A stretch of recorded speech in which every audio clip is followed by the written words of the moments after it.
तो सबसे पहले तो मेरा जो पेन आया था वो आया मेरे 2016 में। मेरे को चोट लगी थी, बाइक से मैं गिर गया था। तो गिरने के बाद हुआ क्या कि नॉर्मली मैं डॉक्टरों के पास गया, उन्होंने मुझे पेन किलर दी और कुछ विटामिन की गोली दी थी, कैल्शियम की। उससे क्या हुआ कि मेरा जो पेन था वो रिलीफ हो गया। फिर 7-8 साल बाद मतलब ऐसा रहता था कि हर 6 महीने पे मुझे पेन आता था, मैं डॉक्टर के पास जाता था और उसके बाद वो मेरे को कुछ विटामिन की गोली और पेन किलर दे के मेरे को आराम हो जाता था। तो ये कंटिन्यूसली हर 6-6 महीने पे मेरे को दिक्कतें आती थी।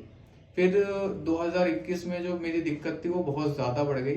मतलब ऐसा होता था कि मेरी जो पेन है वो यहाँ से स्टार्ट होता था, बैक पेन से, और पूरे पैरों तक जाता था। मतलब मैं सही से चल नहीं पाता था, लंगड़ा के चलता था। तो फिर मैं सबसे पहले तो जीटीवी गया। जीटीवी मैंने नहीं मैं जीटीवी में गया, वहाँ पे मैंने चेकअप कराया। तो डॉक्टर ने चेक करके मुझे कुछ पेन किलर और कैल्शियम की गोली दी थी। उसके बाद उन्होंने मुझे कुछ एक्सरसाइज बताई 5-6 जो मुझे रेगुलर बेसिस पे करनी थी, और गर्म सेक लगाने के लिए बोला था उन्होंने, ताकि नसों को जो है आराम मिल जाए। तो मैंने वो करना स्टार्ट किया। तो धीरे धीरे थोड़ा सा रिलीफ हुआ, लेकिन उसके बाद मेरे को जो पेन था, पेन मेरे खत्म नहीं हुआ। फिर मैं उसके बाद जनरल हॉस्पिटल में भी गया था, तो वहाँ भी जाके मैंने ट्रीटमेंट लिया। तो सेम वहाँ पे भी यही कंडीशन रही थी कि मेरे को पेन किलर दिया गया। पेन किलर के बाद उन्होंने मेरे को कुछ टैबलेट्स दी और एक्सरसाइज करने के लिए बोला। तो वहाँ पे भी मेरे को ज़्यादा रिलीफ मिला नहीं था। इसके बाद मैं आईटीओ गया था। आईटीओ में एक और हॉस्पिटल है, वहाँ पे मैंने चेकअप कराया था। तो उन्होंने भी मेरे को सेम चीज़ बोली कि आपको जो पेन किलर है वो आपको डेली बेसिस पे लेनी पड़ेगी और एक्सरसाइज करते रहना पड़ेगा। हाँ, दर्द थोड़ा सा कम हो जाएगा लेकिन खत्म नहीं होगा। फिर उसके बाद इंस्टाग्राम पे डॉक्टर नितिन सर की वीडियो देखी थी, जिसमें मैंने देखा कि वो पेशेंट को कायरोप्रैक्टिक की थेरेपी दे रहे हैं। तो मैंने भी ये सोचा कि एक बार चल के देख लेते हैं कि इसका क्या मतलब कुछ बेनिफिट मेरे को हो पाता है कि नहीं हो पाता, क्योंकि मैंने सोचा कि इतनी जगह जगह दिखा लिया है तो इनके पास भी एक बार जाके। फिर उसके बाद मैं डॉक्टर नितिन सर के पास गया और उन्होंने मेरी पहले हिस्ट्री ली कि मेरे को कब चोट लगी थी, क्या दिक्कतें हो रही हैं।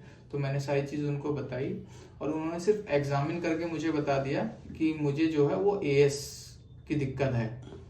तो उसको कंफर्म करने के लिए सर ने मुझे कहा कि आप एक ब्लड टेस्ट करा लो, HLA-B27 जो होता है, एंड एक आप एमआरआई करा लो ताकि कंफर्मेशन हो सके। तो मैंने 2023 के अंदर एमआरआई अपना करवाया था, सर ने जब मुझे बताया। एंड वो उस एमआरआई में, ये रही मेरी एमआरआई की रिपोर्ट जो आप देख पा रहे होंगे। इसमें जो डेट है, डेट भी आ रही है 2023 की, अगस्त दिसंबर में मैंने कराया था। एंड उसके बाद जो रिपोर्ट में आया था कि मेरे को बाइलेटरल सैक्रोलाइटिस है। तो सर ने इस चीज़ को मतलब देखा एंड उसके बाद ट्रीटमेंट स्टार्ट किया। और ट्रीटमेंट करने के बाद मैं 1.5 से 2 महीने के अंदर मैं बिल्कुल ठीक हो गया था, चलने लगा था।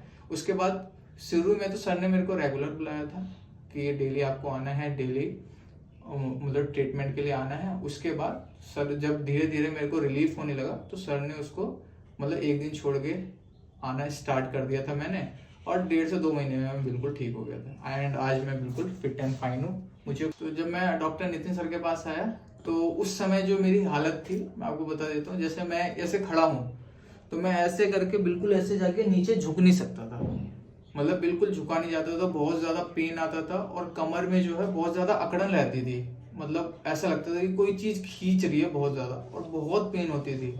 एंड जैसे मैं ऐसे सीधा हूँ तो मेरी जो गर्दन थी ना तो ज्यादा ऐसे हिल पाती थी ना ज्यादा ऐसे हिल पाती थी, बिल्कुल ऐसी रहती थी सीधी। दर्द बहुत ज्यादा रहता था।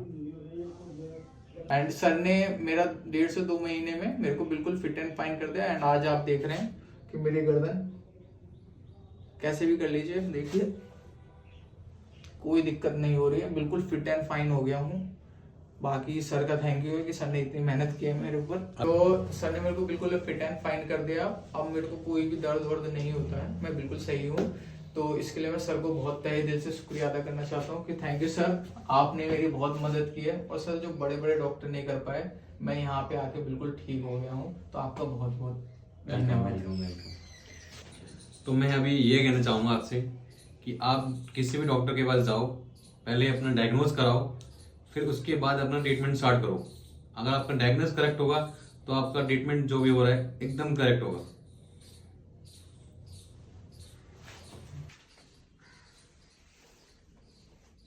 ग्लू छोड़ो।